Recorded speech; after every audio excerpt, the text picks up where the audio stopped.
In the middle of a huge American city, where subways roared beneath the ground, taxis honked without pause, and crowds moved like restless waves, lived a young homeless man named Aarav.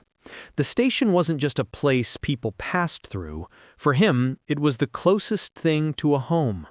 He slept on worn-out benches, ate whatever generous strangers shared, and spent his days asking commuters for spare change. Life hadn't always been so unkind, but when everything around him fell apart, he was left with nothing except a thin, fragile hope that tomorrow might be better. Every morning he woke up whispering the same words, "Maybe today will be different." One stormy evening, rain slammed into the streets, flooding sidewalks and pushing soaked travelers into the station. Aarav stepped into a subway car, dripping wet, hoping to find at least one sympathetic face.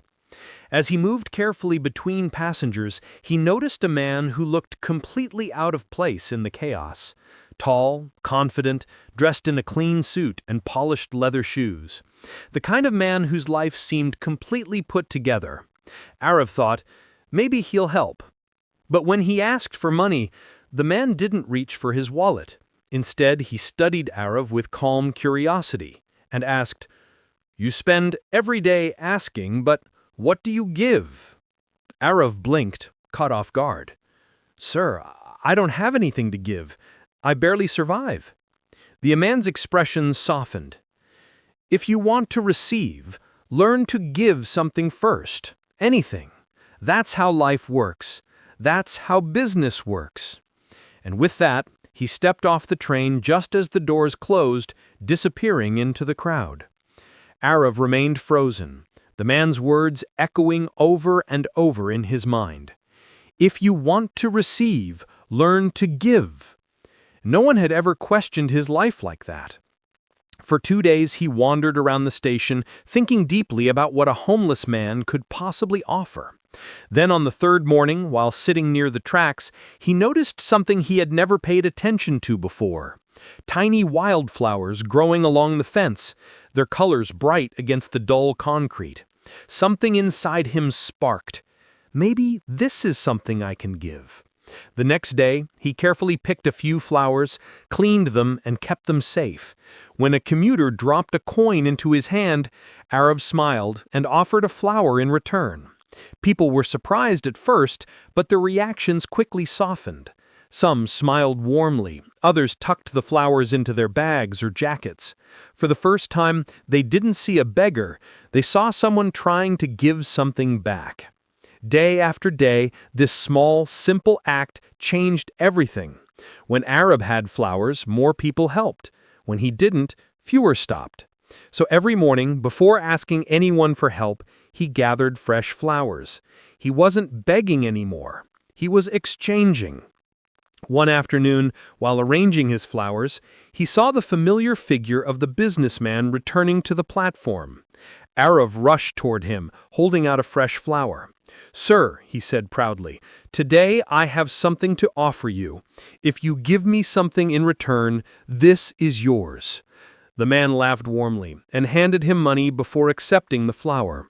"You're not a beggar anymore," he said with a smile. "You're a businessman now." Those words hit Aarav like an explosion of light. Something powerful ignited in his chest. Confidence, courage, belief. "I'm a businessman. I can build something."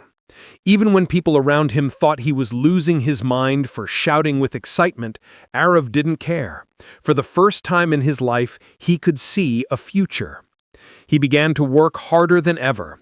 He tied the flowers into small bunches, offered them with pride, and stopped calling it help or donations. He started calling it selling. Bit by bit, his savings grew. He bought a basket, then better flowers, then larger bundles. 6 months later, the station still looked the same, but Aarav didn't. He now wore a neat suit, walked with confidence, and ran a growing flower business. Commuters recognized him instantly, not as the homeless boy they used to pity, but as the man who sold beautiful bouquets with a warm smile. One evening, he spotted a businessman standing alone on the platform and approached him politely. "Sir, do you remember me?" he asked. The man looked confused. "I'm sorry, I don't think we've met." Aarav chuckled softly. "We've met twice, but back then, I didn't look like this.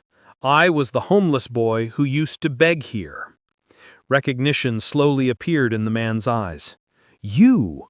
This is unbelievable." Aarav nodded proudly. "Your words changed everything. You taught me that people weren't giving me charity, they were paying for value. And when I changed my mindset, my whole life transformed." The two men shook hands with genuine respect, two paths crossing again because of one moment that changed everything. As Aarav walked away, he felt light, strong, and full of purpose. He was no longer the forgotten boy who survived on strangers' kindness. He was a man who rebuilt his life, one decision, one flower, one act of giving at a time.